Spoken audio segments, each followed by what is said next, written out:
ang pinakamataas na pagpupuri, papasalamat ay tanging sa ating pinakamamahal na po lamang. Hallelujah. At sa patuloy na pag-alala sa mga preaching and teachings ng ating beloved pastor, Willie Almeida, sa mga turo at aral na iniwan natin beloved Mama Dear, sa lahat ng mga beloved children, sa inyo po lahat, mga kapatid, mga gandang hapon po at Happy Father's Day po sa lahat ng mga Papa, Lolo, Tito. Magandang hapon, Happy Father's Day po sa inyong lahat. God praise the Lord. Nais ko po minamahal, pasalamatan ng mahal na Panginoon, hallelujah. Since 1989, hallelujah, na ako po makakilala sa gawain nating mahal na Panginoon, praise the Lord, hallelujah. Bagamat noon po minamahal. Palagi kong sinasabi kasi may nag-share sa akin noon na 1987 pa lang po yun mga minamahal. Na first year college pa lang po ako noon na palagi ko sinashare na maglingkod daw po ako sa mahal na Panginoon. Naggalit na galit po ako doon mga minamahal. Palagi kasi akong inaabangan doon sa, minsan paglalabas kami sa school, pagpapasok, kasi malapit po ang bahay na inuwian ko sa kanya. Pero po minamahal, talagang nakukurnihan po akong minamahal. Kasi palagi ang sinasabi, maglingkod ka sa mahal na Panginoon. Yung medyo naiinis na po akong minamahal. Ang sabi ko sa kanya, bakit? Ano ba sa akala mo sa akin? Sa demonyo. Hallelujah, praise the Lord. Tunay po minamahal, talagang iniiwasan ko po siya palagi. Pero po minamahal, year 1989 po minamahal, na muli po minamahal na talagang tinawagan na ako malapay noon sa gawain na ito. Wala tayong magagawa. Kung ang mahal na Panginoon ang tumawag sa atin, praise the Lord, kahit ayaw natin, praise the Lord, hallelujah. Tunay po minamahal, year 1989 po yung mga minamahal, na nagkaroon ako ng karamdaman po minamahal, nakagat po ako ng alakdan at saka yung aso po minamahal, pero medyo matagal na, pero sabi kasi, sabi sa Bicol, naglubat da po minamahal. Kasi yung sa right, na pa ako minamahal, ano po na yan mga minamahal, itong nagtataranglay na, talagang kalinturado na po ako minamahal ng 13 days, 13 nights. One time po minamahal ng aking mahal na kapatid, mayroon pong kaibigan na malapit lang po sa amin, tinatanong ako na, asan ba yung kapatid mo? Sabi niya may sakit. Pinahiram lang po minamahal na yung noon po minamahal, yung kaset at yung bala na maliit. Na gustuhan ko po minamahal yung kantang Onward Christian Soldiers. Sabi ko sa aking mahal na kapatid, sabi ko parang wala sa atin sa Katoliko niyan, wala sa pari niyan. Kasi sabi ko naiiba. Pero before po yung minamahal, Tuesday po ng gabi, nanaginip po ako minamahal na pumasok daw po ako minamahal na parang paakyat. Yung paakyat po yun mga minamahal, pagdating ko sa loob, may mga mahabang buhok. Mahaba ang damit. Tunay po minamahal, sabi ko sa aking mahal na kapatid, sasama ako doon sa nag-anyaya, so nagpahiram sa yun yan. Nung sumama po ako niya mga minamahal, hindi ko po makalimutan, October 29, 1989. Nang bumaba kami doon sa may pastoral house sa Barte. Kung ano po minamahal yung panaginip ko, yun din po ang nakita ko, praise the Lord, hallelujah. Tunay po minamahal, di ko alam na yun din po pala yung talagang nag-invite sa akin palagi na naging kabats ko po sa National Teachers College po minamahal. Di ko alam na yun din po mga minamahal na gawain ng aking palaging kinukutya na sabi ko ang kurni-kurni naman, magsasayaw-sayaw pa, magpupuro palakpak pa. Sabi ko sa amin, sa Katoliko, pag itong magkurus-kurus ka lang, pagdating sa simbahan, ilang minuto, tapos na. Sabi ko, ang tagal-tagal niyo naman. Kaya sabi ko, ang dami ko nang pwedeng gawin. Praise the Lord, hallelujah. At saka time na yun pa minamahal, self-supporting ako, hindi ako pwedeng palaging aalis. Pero tunay po minamahal, wala tayong magagawa kung ang Diyos po minamahal ang tumawag sa atin. Nung time po minamahal na naunawaan ko, ipinaunawa ng mahal na Panginoon, kung ay ang paglilingkod sa mahal na Panginoon. Tunay po nangaral ang ating beloved pastor na pag tayo po ay maglilingkod sa mahal na Panginoon, 3 times a week dadalo. Talo pa daw po natin mga minamahal, yung mga nakatapos ng pag-aaral, maging po mga abogado kung sino po minamahal. Kaya, sa madaling sabi po minamahal, sabi ko hindi na lang ako mag-aaral. Kasi sabi ko ito lang naman pala ang pinakamadali, hindi ka nagagawa ng mga thesis na yan. Ang dami-dami i-memorize. Sabi ko, ang sa akala ko po nun mga minamahal, pag 3 times a week ako nadadalo, kahit anong kumpanya, kahit anong profession, pwede kong pasukan, pwede akong pumasok. Hindi pala ganun po minamahal, praise the Lord. Pero sabi ko, ang Diyos na mayaman na aking pinaglilingkuran, kasi palagi kong napapakinggan, mas ka pa sa mga mayaman. Kasi yung kapayapaan, hindi nabibili. Praise the Lord, kahit sinong milyonaryo. Sabi ko, pinakamayaman ka. At maraming nagsasabi na pag nakapunta ka dito, maging aking mga loved ones na nabuang na ngaya. Wala ngayang makain pero mayaman. Pero sabi ko, ang Diyos na aking pinaglilingkuran mayaman kasi yung kapayapaan na hindi nabibili ng kahit sinong milyonaryo yung may salapi, hindi yan nabibili. Yung may mga karamdaman na halos bilhin na mga gamot sa mga hospital, halos bilhin kung mga private na doktor, nurse po minamahal para gumaling. Tunay po minamahal na sabi ko dito pala sa gawain na ito na gano'n po ang pinapangaral. Tunay po minamahal na sabi ko, hindi ako nag-after doon mga minamahal. Kasi sabi ko, ang lahat naman na tao mamamatay. Kasi nung bata pa po ako minamahal, 13 days after na ipinanganak ako, nagkaroon po ako ng karamdaman na kulibra po minamahal simula sa ulo. Tagtad po ako minamahal ng yung kulibra po minamahal kung tawagin sa Bicol. Halos sa aking ulo po minamahal na operahan, sa hita po minamahal at dito po nahinto sa aking left na paa po minamahal. Sa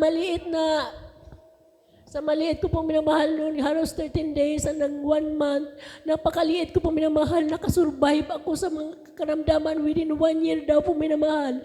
Balik-balik po ako, binabalik-balik ako ng aking mga magulang sa ospital at kung sino-sinong santong tinatawagan, praise the Lord, hallelujah. Pero tunay po minamahal na ang Diyos na ating pinaglungan simula pa man na hindi pa tayo pinapanganak. Pag pinili ka na ng Diyos, pinili ka talaga, praise the Lord, hallelujah.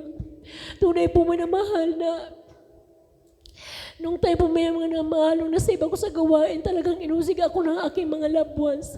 Dahil sabi ng aking mga magulang na yung wala kang ngayang utang na loob kay Santo Cristo kung sino-sinong santo kasi within 1 month po minamahal mga iba-ibang pinupuntahan namin.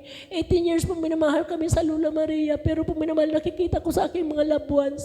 Andun yung pag-inom, andun yung mga lahat ng mga bisyo mayroon sila. Praise the Lord, hallelujah. Maging aking papa po minamahal. Talagang, ano po yan mga minamahal, ang tapang-tapang po niyan mga minamahal. Pero napakabuti ng mahal na Panginoon, hallelujah, nang simula nang makakilala ko sa gawain na ito, binago sila ng mahal na Panginoon.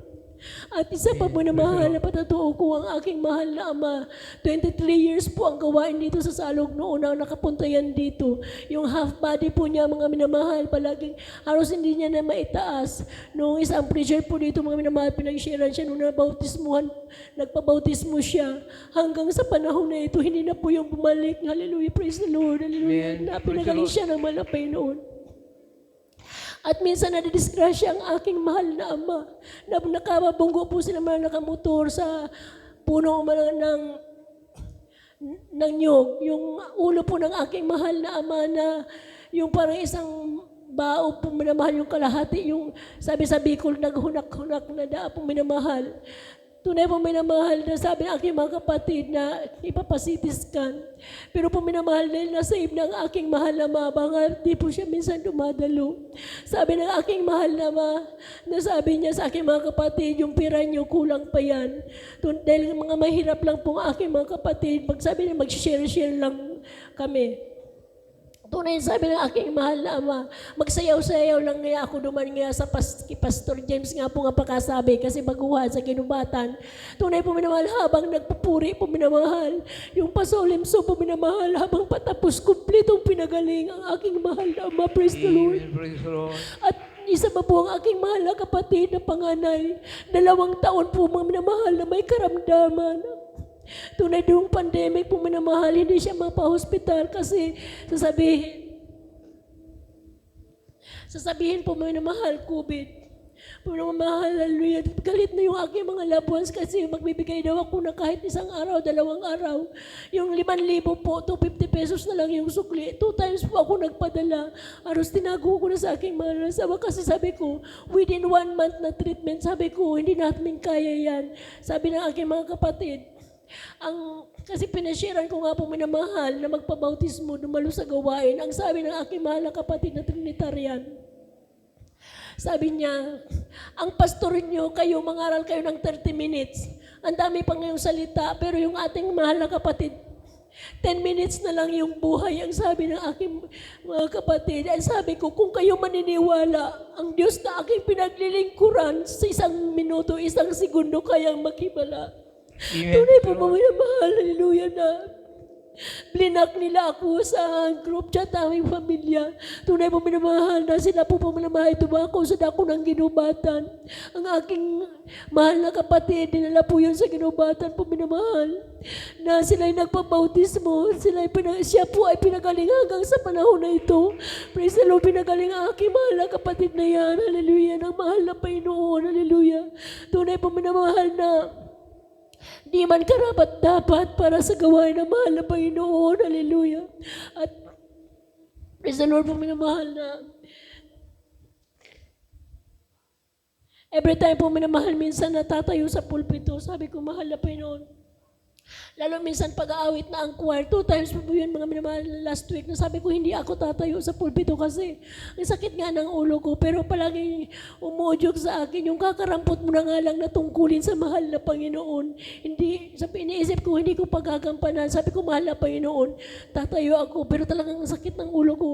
At yan po minamahal, bago matatapos ang choir singing, magaling na po ako minamahal, na alis po yung sakit. Praise the Lord. At ilang beses po yan nangyayari. Praise the Lord, hallelujah. At aking pinapasalamatan ng mahal na Panginoon, naggrabe sa pag-iingat ng mahal na Panginoon. Noon po dyan sa aming bahay po minamahal na kubo, meron po yan dyan na mangga po minamahal sa likod. Noon po naglalaba po ako mga minamahal. Yung aking mahalak na yan, mayroon akong isang anak na hindi pwedeng ipaiyakin kasi po minamahal talagang nangingitim siya. Tunay pong minamahal na nung umiyak ang aking anak, bigla po akong tumayo. Nung bigla po akong tumayo, mga minamahal, yun naman pong paghulog ng ahas po minamahal sa akin kinauupuan. Praise the Lord, hallelujah. Tunay po grabe ang pag-iingat ng mahal na Panginoon. Hallelujah, pinapasalamatan ko yan sa ating mahal na Panginoon. At maging noon po minamahal, wala kaming tubig, kahit kailangan pang masakdo. Diyan po minamahal sa baba, diyan sa Ugsob. Minsan po ako naglabad dyan, nagbanlaw po ako minamahal. Inano ko po ng mga minamahal yung planggana nung niluto ko na yon. Nung bigla po minamahal na hindi pa bumababa sa ulo ko yung 2 planggana, nahulog din po minamahal yung isang nyog po minamahal na dyan, nakatangod po minamahal dyan po minamahal sa planggana na sa kuya, yung pagluto ko po minamahal. Grabe pag-iingat ng mahal na Panginoon. Sabi ko, segundo, mahal na Panginoon, grabe pag mag-ingat. Praise the Lord, hallelujah. Tunay po minamahal na. Sabi ko, hindi ko naman ibinaba yung kamay ko pag ganyan. Sabi ko, bakit parang biglang, sabi ko parang nahulog. Nahulog po minamahal isang nyog po minamahal dyan sa ulo ko, yung hindi pa man matakas. Ito po minamahal na luka doon po minamahal. Tunay pong grabing pag-iingat ng mahal na Panginoon. Hallelujah. At pinapasalamatan ko mahal na Panginoon nung nasave ako sa gawain na ito. Balikan ko po minamahal kasi yung aking mahal na kapatid noon, yung pinakabunso kong kapatid, hindi ko po yan nakita. Kasi ako po nga minamahal, layas po talaga ako minamahal. Praise the Lord, dahil gusto ko po makapagtapos ng pag-aaral. Napunta ako sa Maynila, noon po minamahal, telegrama. Sabi ng aking mahal na ina, kung gusto mong makita yung bunso mong kapatid, umuwi ka. Kasi yung sa amin po minamahal, yung planggana matula po ng pili. Yung planggana pong malaki, puno po yun ng tubig na nagkulo, lalagyan ng pili. Nagday po ang aking mahal na kapatid na yan na bunso, mga 1-year-old. Sobra pong 1-year-old kasi makulit na po minamahal. Tunay po para yan tusino, mga minamahal. Pero nung nagpaalam ako sa ating beloved Mama Dirna, uuwi ako sa dahon ng Bicol. Ang sabi sa akin, magpuri ka ng 2 oras, bagamat 3 awitin. Ang aking alam, bagamat kahit tono, hindi ko po yun alam, mga minamahal. Tunay po minamahal, nagpuri ako after mga ng 2 oras nung nilayhans ko yan. After mga ilang minutes po minamahal, para siya nagkaroon ng kaliskis ng isda. siya po ay tumuyo, at ito po ay tumuyo, hallelujah. Tunay po minamahal, sabi ng aking mga magulang, ay may ano ka na ngayon, may anting-anting, hallelujah. Tunay po minamahal, dahil sa baguhan po ako ng time na yan. Hindi ko po alam na yun pala ang kapangyarihan ng mahal na Panginoon dahil simula na makakilala tayo sa mahal na Panginoon, yung lalakip ang kapangyarihan, sino mang mga tumanggap sa mahal na Panginoon ay siya'y magiging anak niya. Tunay po minamahal, bagamat hindi ko yan alam, praise the Lord. Tunay po minamahal na napakabuti ang mahal na Panginoon, talagang ang Diyos na ating pinaglilingkuran. Kahit kailan tayo po ay iniingatan, tayo po ay ginagabayan. Praise the Lord, hallelujah. At marami pa po sana mga minamahal. Kasi yung isang oras o araw, kulang po minamahal, hallelujah. Subalit po minamahal, sa maiksi po ang ating oras, praise the Lord, hallelujah. Hanggang dito na lang po minamahal, hallelujah. Ang lahat na papuri po pasalamat ay tanging sa ating mahal na Panginoon po lamang.